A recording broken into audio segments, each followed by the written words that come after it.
দেখছেন বিপ্লবী বাংলা নিউজ, সব খবর সবার আগে। বিপ্লবী বাংলা নিউজ টিভির সন্ধ্যা 7টার খবরে তুলে ধরছি রাজ্যের অর্থাৎ পশ্চিমবঙ্গের বিভিন্ন প্রান্তের নানান খবর। সেই খবর আপনারা দেখতে থাকুন একমাত্র বিপ্লবী বাংলা নিউজ টিভি। জঙ্গি কংগ্রেসের যে হয়েছে বিধানসভায় কংগ্রেসের অভিযান পালিত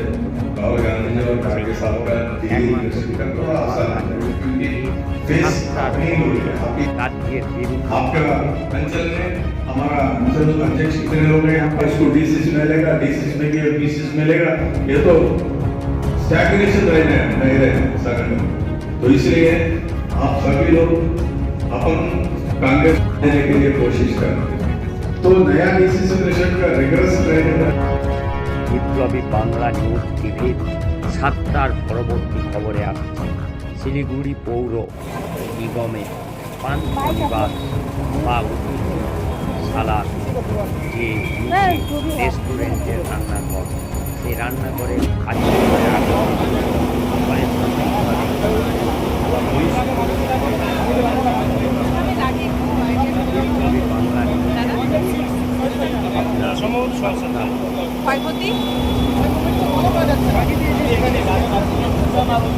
উপরে কোনো রুম আছে নাকি? এটার উপরে রুম আছে না?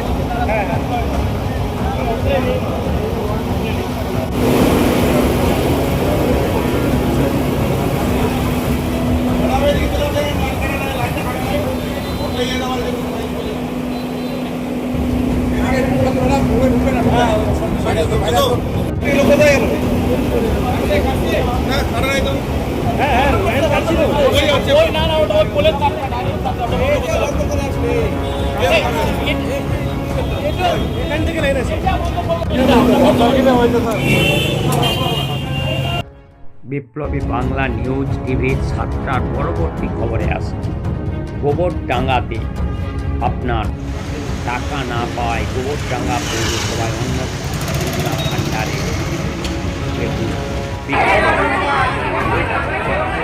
মহিলাদের গোবরডাঙ্গা পৌরসভায় যারা অন্নপূর্ণা ভাণ্ডারে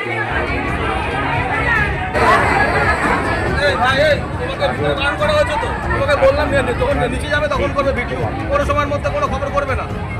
তোমাদের বারণ করা হলো তো, বারণ করা হয়েছে তো।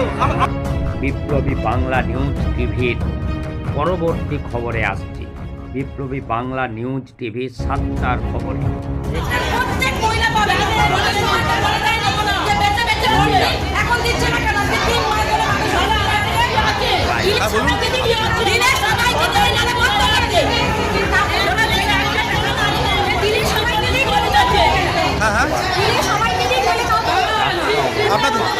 আপনাদের অভিযোগ কি?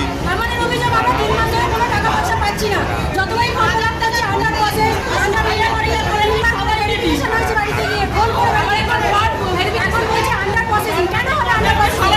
কতদিন অসুবিধা হচ্ছে? 3 মাস একবার করে আমরা একবার আচ্ছা তারপরে বললাম অফলাইনে করুন, অফলাইনে করতে গেলে অনলাইনে বলে যে অনলাইনে করতে অনলাইনে করতে তাহলে জুন মাসের 2 তারিখে অর্ডার করে গেছি আজ বন্ধ হয়েছে ওরা যাচ্ছে আমি টাকা পাইনি 3বার ইনকোয়ারি আছে কাছে ওই যে আপনাদের টাকা বলি এখানে কথা বলতে গেলে টাকা দিয়ে এখানে কোন গেট বন্ধ করে দিচ্ছে আর পুরো কথা বলতে দিচ্ছে না বলে কিছু হবে না পেলে কেউ পাবে না বন্ধ করে দিচ্ছে। বলুন মেলে সবাই পাবে না সবাই পাবে না আর না দিলে পুরো বন্ধ করে দিচ্ছে। সেটা নিয়ে আমাদের কোনো সমস্যা নেই। আপনারা কতটা অসুবিধার মধ্যে আছে টাকার না পেয়ে?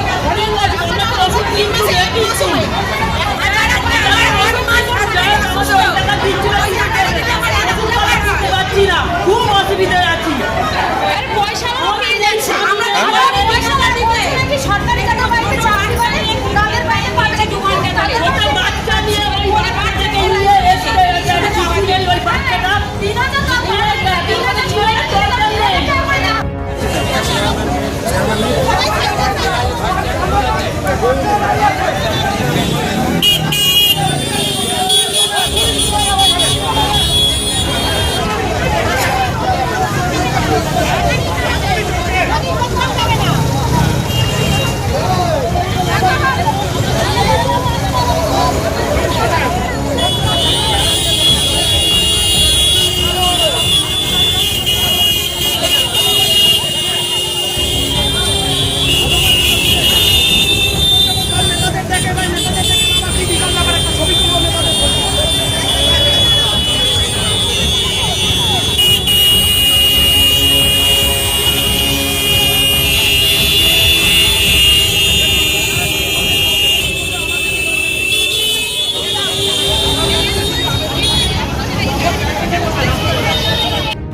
উত্তরপাড়া পৌরসভার সামনে দেখা গেল মহিলারা রাস্তা অবরোধ করছেন। তাদের দাবি যে প্রতিশ্রুতি দেওয়া হয়েছিল অন্নপূর্ণা ভাণ্ডারের, সেই প্রতিশ্রুতি পালন করা হয়নি, তাই তারা রাস্তা অবরোধ করছেন। তারা বলছেন যদি পায় তাহলে সবাই যেন পাক, না পেলে কেউ যেন না পাক। উল্টো দিকে বিধায়কের বক্তব্য, তিনি বলছেন এই কথা অসঙ্গত, সরকার সবে এসছে, চেষ্টা চলছে, সবাইকে যারা যোগ্য তাদেরকে দেওয়া হবে এবং এতে সিপিএমের প্রত্যক্ষ একটা উস্কানি আছে। কি বলবেন আপনার বক্তব্য? ভোটে জেতার আগে অন্নপূর্ণা ভাণ্ডার নিয়ে আজকের যিনি মুখ্যমন্ত্রী, সেদিনকে বিরোধী দলনেতা ছিলেন, তিনি বলেছিলেন যারা লক্ষ্মী ভাণ্ডার পান তারা সবাই অন্নপূর্ণা ভাণ্ডার পাবে। আর আজকে হচ্ছে নতুন করে বাছবিচার তৈরি হচ্ছে। স্বাভাবিকভাবেই মানুষ ক্ষিপ্ত হচ্ছে, মানুষের মধ্যে রাজনৈতিকভাবে যে ভেদাভেদ তৈরি করার চেষ্টা চলছে সেটারও প্রক্রিয়া তৈরি হচ্ছে। মানুষ ক্ষিপ্ত হবে, মানুষ ক্ষিপ্ত হয়ে বিভিন্ন পৌরসভায় আন্দোলন করছে এবং আগামী দিনেও সেই আন্দোলন তীব্র হবে যদি অন্নপূর্ণা ভাণ্ডার মহিলারা না পায়। কি বলবেন এই আন্দোলনে কি ভবিষ্যতে আপনাদেরকেও দেখতে পাওয়া যাবে? আগামী 24 তারিখ উত্তরপাড়া পৌরসভায় অন্নপূর্ণা ভাণ্ডার সহ রাস্তাঘাটের বেহাল অবস্থা, নিকাশি ব্যবস্থার বেহাল অবস্থা, মহামায়ার বেহাল অবস্থা, সামগ্রিক বিষয় নিয়েই আন্দোলন সংগঠিত হচ্ছে এবং সিপিআইএম প্রতিদিন সেই আন্দোলন পাড়ায় পাড়ায় সেই আন্দোলন সংগঠিত। সরকার তো মাত্র 100 দিন এসছে, তার মধ্যেই এত বিক্ষোভ, এত সময় দেওয়া উচিত কি? হ্যাঁ, সরকারকে তো আমরা বলছি সময় তো দিতে চাই, সময় আছে, করুক, 5 বছর চলুক না, দেখা যাক কী হবে। ক্যাপ্টেন অনেক কিছু বলেছে, ক্যাপ্টেনকে 28,000 কাছাকাছি ভোটে হারিয়েছেন বলছেন বিধায়ক, কি বলবেন? তা মানুষ চেয়েছেন, দীপাঞ্জন বাবু জিতেছেন, এই প্রশ্নে কোনো কথা নেই। সামনের দিনে মানুষ চাইবেন, আবার মানুষও অনেক হারাবেন। যারা টাকা পাননি তাদের উদ্দেশ্যে কি বার্তা দেবেন? যে বিশৃঙ্খল পরিস্থিতি তৈরি হচ্ছে, পৌরসভার সামনে রাস্তা অবরোধ হচ্ছে, কোথাও শ্রীরামপুরে দেখা যাচ্ছে এসডি অফিসে, সেখানে বিক্ষোভ, যারা পাননি তাদের উদ্দেশ্যে কি বলবেন? জনগণের রোষ তৈরি হলে কখন কি হবে সেটা কেউ বলতে পারে না। তা স্বাভাবিক অর্থে মানুষের রোষ তৈরি হচ্ছে, সেইখানে কোন জায়গায় আছড়ে পড়বে সেটা এখন কি করে বলা যাবে। আপনার নাম? আমার নাম রজত ব্যানার্জি, সিপিআইএম হুগলি জেলা কমিটির সদস্য। বিপ্লবী বাংলা নিউজ টিভির 7টার পরবর্তী খবরে আসছি। তৃণমূলের ভাঙন এবং কংগ্রেসের আপনি আজকে তৃণমূল ছেড়ে বিধায়ক সাহেবের হাত ধরে একেবারে জাতীয় দল এলেন, আপনি দিদির হাত কখনো ছেড়ে যাবেন না, হঠাৎ করে আবার হাতের দিকে এলেন, কি বলবেন? এটা একদমই স্বাভাবিক। কেন বলি যে দিদি আজকে আশ্রয় নিচ্ছে রাহুল গান্ধীর কাছে, কারণ রাহুল গান্ধী আমাদের দেশের ত্রাতা এখন, যার দিকে তাকিয়ে গোটা যুব সমাজ, গোটা ভারতবর্ষ, আমি তার ব্যতিক্রম নই। আমার মনে হয়েছে ডাইরেক্ট কংগ্রেসের কাজ করা অনেক সুন্দর, অনেক ভালো, তাই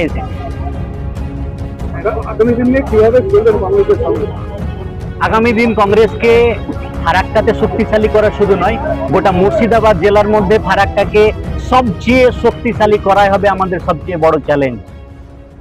কতজন আপনারা যোগদান করলেন? আমরা প্রায় 100 জন মতো এসেছি, ধীরে ধীরে আরো যোগদান হবে। কারণ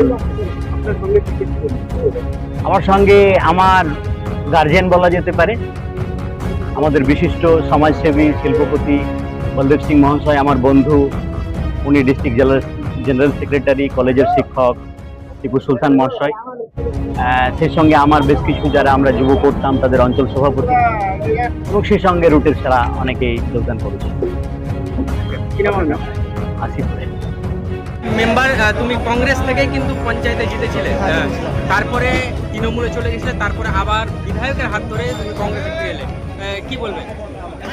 আমি পুরাতন দল করছিলাম আগে কংগ্রেস, আমি আবার চলে গেছিলাম, আবার আমি পুরাতন দলে কংগ্রেসে এলাম, খুব ভালো লাগছে। তাহলে মহেশপুর পঞ্চায়েতে কি প্রধান যে আছে তার কাছে কি যথেষ্ট রয়েছে, মেজরিটি রয়েছে প্রধান টিকে থাকার জন্য? তোমরা তো কংগ্রেসে কংগ্রেসে ছিলাম, কারণ ওটা প্রধানের ওটা ঘরোয়া ব্যাপার, বসে আলোচনা করা ভালো, হ্যাঁ ওটা অন্য পারপাসের ব্যাপার। পুরোনো ঘরে ফিরে এসে কেমন লাগছে? খুব ভালো লাগছে, পুরাতন দলের লোক সবাই একই পরিচিত লোক, এক জায়গায় আছি, আবার এক জায়গায় থাকবো, আবার নতুন করে গ্রামটাকে উদ্যোগটাকে সাজাবো। কি নাম আপনার? কি নাম আপনার? আমার নাম ইন্দু আসিম আকরাম, 167 নম্বর বুথ। ঠিক আছে। পঞ্চায়েত এবার আমি মঞ্চে দেখেছিলাম কোলে বসে কংগ্রেসকে দুর্বল করার চেষ্টা করছিল। আজকে এবার আমরা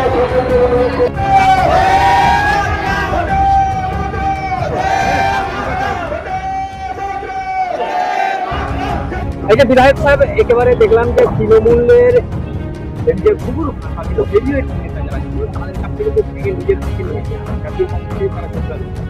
কি বলবেন? নামই ভেঙে নিনি, ওনারা নিজের ইচ্ছায় এসছে, কংগ্রেসকে ভালোবেসে এসছে। কংগ্রেস দল যা লড়াই করে আসছে আমাদের রাহুল গান্ধী, সেই লড়াইকে সামনে রেখে ওনারা মানে বুঝতে পারছে যে আগামী দিনে কংগ্রেস ছাড়া এখানে আর কিছু নাই। তাই কংগ্রেসের মানে ভালোবেসে ওনারা এসছেন। যেরকম আসিফ ভাই আমার অনেক প্রাক্তন পরিচিত, মানে আমি খুব ভালোবাসি। বলদেব ভাই এর সঙ্গে আমরা প্রায় 25 বছর ধরে আমার রিলেশন, তার আগে অনেক আগে উনি এসছেন। আমাদের একটা রিলেশন আমি বজায় রেখে চলার চেষ্টা করি। আজকে ওই রিলেশন বজায় রাখার খাতিরে ওনারা ভালোবেসে আমাদের দলে এসছেন, আমি তাদেরকে স্বাগত জানাবো। প্রায় 100 জন নিয়ে এসছেন আসিফ ভাই, বলদেব ভাই, এবং আমাদের বাহাদুরপুর অঞ্চল থেকে প্রায় 50 জন এসছেন। আর নয়নসুখ অঞ্চল থেকে আলাদা করে এগুলো আসিফ ভাইয়ের পরে আলাদা বাদ দিয়ে নয়নসুখ অঞ্চল থেকে প্রায় 25 জন মতন এসছে। সব মিলিয়ে প্রায় 200 থেকে 250 জন সে যোগদান করে। মহেশপুর পঞ্চায়েতে দেখলাম যে প্রধান বর্তমান প্রধান প্রধান মেম্বার তারা কামরুল এবং অসীম তারাও কিন্তু যোগদান করেছে। হ্যাঁ, তারাও যোগদান করেছে।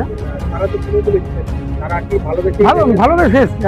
আমি মানে কাউকে ফোর্স করি না যে তুমি আমাদের ঝান্ডা ধরো, তোমার ভালো লাগলে তুমি আমাদের ঝান্ডা এসো। যেরকম আজকে আমাদের দিল্লি থেকে রুদ্র সাহেব এসছেন আমাদের ডিস্ট্রিক্ট প্রেসিডেন্ট হিসাবে।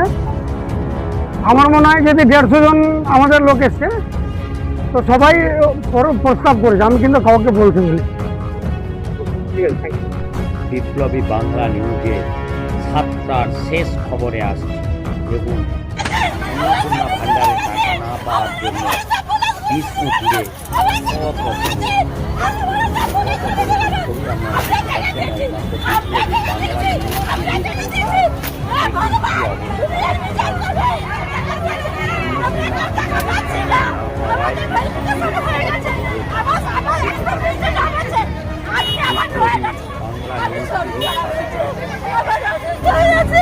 আমার কোনো কেউ নাই, আমার কোনো অসহায় লাগা কোটি কোটি মানুষ আছে। আমাকে কেউ নেই, আমাদের সবাই দেখুন এই রাজ্য পরিবর্তন, এর পরিবর্তন আমরা চাইছি না। মানুষের চরম সর্বনাশ, মানুষের সরকার, এই সরকার আমরা রাখবো না, আমরা এই সরকার রাখবো না, আমরা এই সরকার আমরা এখানে আপনি তারা চেয়ারে বসে আছে, তারা শুরুতে বসে আছে, আর আমরা তোকে জানিয়েছি এই নিঃশ্বাস বরবাদ করে দেবো, এই নিঃশ্বাস বরবাদ করে দেবো। শুভরা তুমি যেখানে থাকো তোমাকে ছেড়ে দেবো, আমরা জেল খাবো, ফাঁসিতে লড়বো, তোমার থেকে আমরা কেড়ে নেবো। বলো বন্দে মাতরম, বন্দে মাতরম, বন্দে মাতরম। সমস্ত জনসাধারণ, সমস্ত জনসাধারণ, আমরা সমস্ত জনসাধারণ আপনারাই কোটি কোটি মানুষ করবো। এর প্রতিবাদ চাই, এর প্রতিবাদ চাই। এই সরকার আমরা থাকবো না, এইভাবে এইভাবে নির্বাচন আমাদের থেকে কাটিয়ে আমাদেরকে টাকা দিচ্ছে, আমাদের রোজগারপতি নাই, আমাদের সব কিছু অ্যাপ্রুভ করার পরে কেন আমাদেরকে টাকা দিচ্ছে না? নিত্য ভেরিফিকেশন দেখাচ্ছে কেন? নতুন নয় নাটক আমরা করছি কেন? আমাদের প্রত্যেকটি মানুষের কাছে টাকা চাই। এই মানুষকে অসুস্থ করে মিলে যেন দেয় তাদের শাস্তি চাই, তাদের জায়গা থেকে তাদেরকে বরখাস্ত করতে হবে। সমস্ত এজেন্টের বরখাস্ত চাই, নতুন সরকার চাই। আমরা এই সরকার চাই না, চাই না আমরা সরকার। আমরা মানুষরা অসুস্থ হয়ে পড়ছি, আমাদের বিশ্বাস নিয়ে যে ছেলেখানি করেছে, জিনিসের দাম বাড়ছে, পেটে লাথি মারছে, মাথায় লাথি মারছে, সর্বসাধারণের চোখের জল ওদের সহ্য হবে না। আমি বিধবা মানুষ বলছি ওদের সহ্য হবে না। আজকে যে আমার এপ্রিল করেছিল, আজকে